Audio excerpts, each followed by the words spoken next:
Сәлем қыздар, қалдарыңыз қалай? 2023-те хит болған пальтолардың бірін тігетін боламыз. Видео ұнаса лайк басып, подписка жасап қойыңыздар және келесі жаңа видеоны жіберіп алмау үшін колокольчикті басып қойыңыздар. Құдай қаласа, осы видеом жақсы просмотр жинап жатса, микрофон алатын боламыз, дауыс та уже түзеле бастайды. Мына картинканы скриндап алыңыздар, сіздерге мастер-класс барысында қажет болады. Бізге алтын тігу үшін төрт бұрышты керек болады. Міне, мұнда сызып қойдым сіздерге. Екі үлкен төрт бұрыштың ұзындығы 65 см, яғни міне былай 65 см болады. Және ені 22 см-ден мына аралық, міне 22 см-ден мына аралық 22, мына аралық 22 см-ден. Одан кейін бұны алып тастаймыз да, екі жіңішке төрт бұрыштыға келейік. Міне, екеуінің де ұзындықтары 65 см болады. Міне, мұнда жазып қойдым. 65 см болады. Ал ені, мінекей, 15 см, 15 см болады. Бізге бұл алды. Бұны қыздар кез келген мына пальтоны кез келген адам тіге алады деп ойлаймын. Өйткені оқушыда бәрі тіге алады. Ешқандай да қию жоқ, бөлу жоқ. Ең бастысы квадраттарыңыз әдемі сызсаңыздар болды. Ал артқы бөлігі ұзындығы тоже алдыңғы сияқты 65 см, ені 55 см болатын төрт бұрыш. Міне қараңыздар, 0-ден бастап ұзындығы 65 см және ені 55 см. Негізі квадраттарды төрт бұрыштерге жасағанға мына біреуі өте тамаша зат. Қыздар, енді қолымыздың ені 35 см, міне ені 35 см және ұзындығы 40-41 см-ден. Ұзындығымыз былай, міне былай 40-41 см, ені 35 см болады. Енді бізге тек қана мына арадағы мойнын ғана жасау керек болып тұр, болды сонымен. И карманны. Обманка ғой, негізі осыны кішкене несінің крылосын жасап қойсақ болды. Мойын есептеп барып сызып кесіп алуға болады, бірақ ең оңай вариант осы готовый футболкадан ала салған ғой. Мойынды төртке бөліп, одан 3 см былай, 7 см былай түсіргенше, осы дайын футболкамен түсіре салған ыңғайлы. Біз дәл қазір артын піштік. Осыған қарай енді біз алдын ғана піше береміз. Квадратымыздың иығын осылай сызып алыңыздар. Бұл берді төменге 0-ден бастайын. 7 см-де төменге түсесіздер. 7 см төменге түсу керек. Ал кеттік, бірден кесіп аламыз.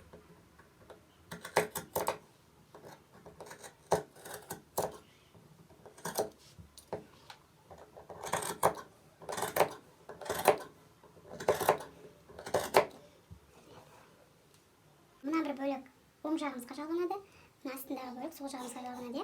Міндетті түрде 1 см асырып қоясыз, өйткені екеуі қосылып былай тігіледі.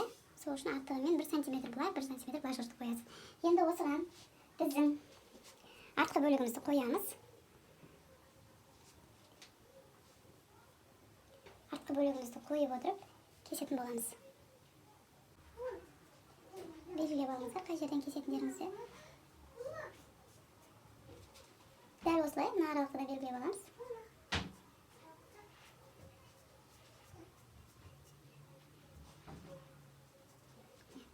Енді осы бойдан мойны түсіретін боламыз. Бізде мойны уже шамалы түсіңкі болады. Ол деген сөз, мойнымыз где-то 8 см-дей төменге түседі. Міне, мына аралықты, міне 8 см. Қақ ортасынан 8 см белгілеп қоясыз. Немесе 7,5. Осы бөлікке ыңғайлап толықтырып алып келесіз. Немесе жаңағы футболкаңызды ашыңыз, осымен түсіретін боласыз. Мына футболканың жартысы көріп тұрсыз ба? Мына уже жартысына келіп тұр,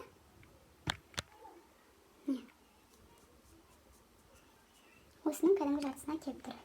Енді кесіп аламыз.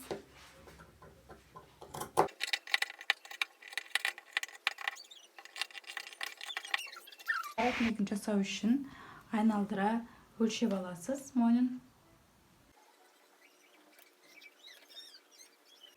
29 см, 1 см тігіске, бұлай 1 см тігіске 1 сантиметр былай тігіске кетеді да, сонда 31-32, иә? Алды 32, арты тоже 1 сантиметр тігіске, 1 сантиметр былай тігіске кетеді. Сонымен бізде болады 22 екен, 23 сантиметр. Алды 23 сантиметр. Екеуін қосасыз да, мойнын айналасындағы жағасының ұзындығын шығарамыз. Қыздар, енді қолын қосатын болсақ, дәл осылай қосып қоюға болмайды. Міне, бұлай уже қол болмайды. Сол үшін біз не істейміз? Бұл қол мына линиямен бірде түсу үшін міне осылай алып келеміз.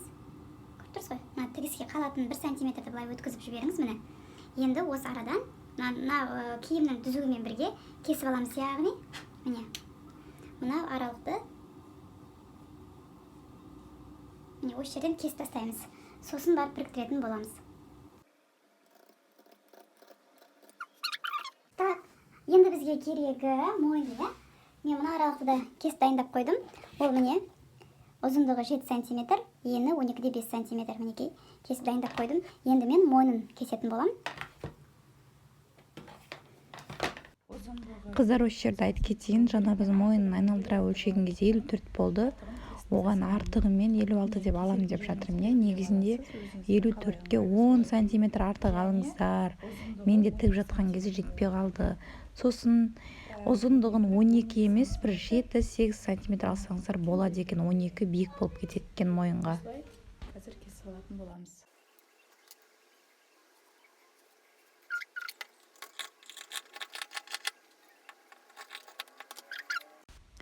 Мен вроде барлығын пішіп, кесіп алған сияқтымын. Бір жағына жақтан YouTube қосып қойғанмын. Подписчик қалай жинауға болады YouTube'та деген роликтерді. Өтініш, сіздерге мастер-класстар ұнап жатқан болса, лайк басып, подписка жасап кетсеңіздер, маған үлкен көмек болады, мотивация болады бір жағы. Енді ең әуелі алдыңғы бөліктерін біріктіріп аламыз. Сыртына қарап тігетін боламыз. Екі жағында екі бөлік бар алдынан. Я активно продвигалась. Я очень много шила по выкройкам Вики Сьюз, и они мне действительно нравятся. Я сейчас периодически по них шью. Это можно отнести к бесплатному методу продвижения, потому что я знала, что если Вики Сьюз Patterns выложит меня в сторис и поснет, то это плюс 50-100 подписчиков. Сейчас за день бесплатных моих целевых. Сейчас ситуация немного изменилась, глупо полагать, да, что будет спустя все останется на прежнем уровне.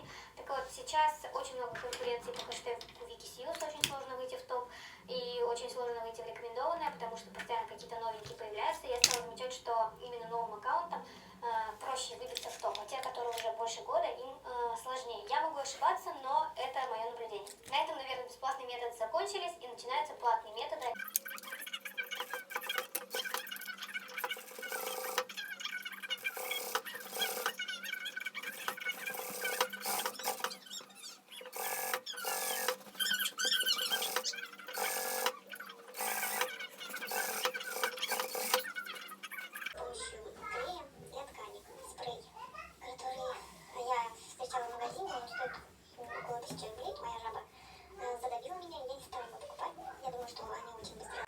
Алдыңғы бөлігі дайын болды. Енді артқы бөлігі мен иығын қосып аламыз, иә.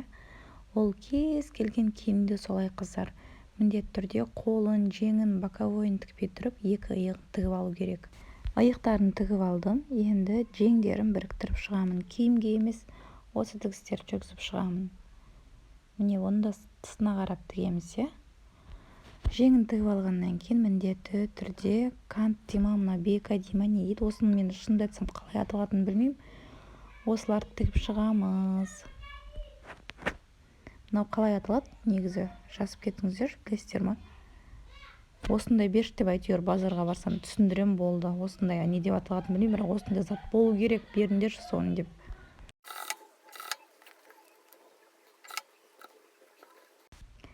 Енді YouTube'қа подписчик жинауды қойып, мода туралы роликтер қосып қойғанмын, соны тыңдап отырмын. Мен киім бірдеңе тігіп жатқан кезде обязательно кино или психологтардың бір нелері болады ғой, подкаст дейміз, сондайларын қосып қоям, тыңдап отырам. Егер балама қарайтын адам болса, осылай жасаған жақсы көрем. Жалпы балам қасымда коляскада жатады, или үлкен қызым қарайды. Осы кезде, например, қызым мен ұлым детскийде ойбайлап тұрып ойнап жатыр. Екеуі магазин ба, сатушы ма бірдеңе болып ойнап жатыр. Сол үшін арттағы фондағы дыбыстарға мән берулеріңізді сұраймын.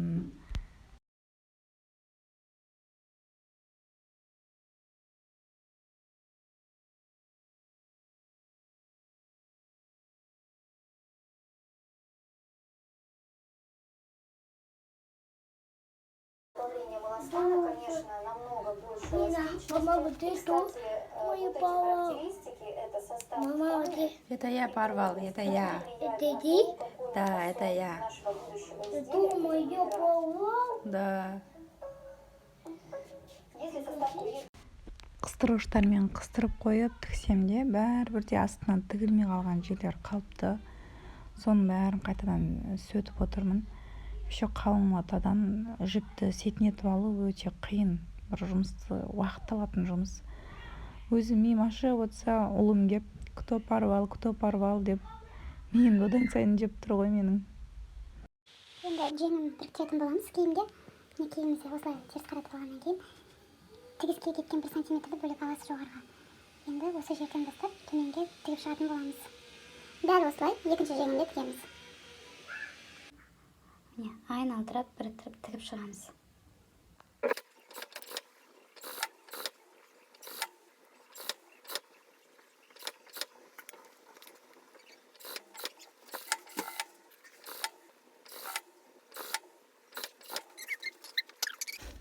Неке қыздар бағанағы айтқан пальтодағы мойын айналымыз 54 шығып еді, соған 56 деп алдым ғой мен. Жоқ, 54 шықса 54-ке 10 сантиметр қосып алыңыз. 60 шықса 60-қа 10 сантиметр қосып алыңыз. Өйткені ол шамалы созыла ма, білмедім енді. Менде мына жерде где-то 7 сантиметр дейма жетпей қалды. Мойнын біріктіріп тігіп алдым, пальтом дайын болды, тек айналдыра бекасын тігіп шығамын. Мінекей пальто дайын. Болмасақ та ұқсап бақтық. Сіздерге ұнаса міндетті түрде лайк басыңыздар. Ұнамаса жазып кетіңіздер. Мен өзімнің стандартыма қарай тіктім. Сіздер мен берген размерлерді өзгерте отырып тіксеңіздер болады. Мен идеясын осы суреттен алдым. $139 тұрады екен, ал менде кеткен шығын 9000 теңге болды.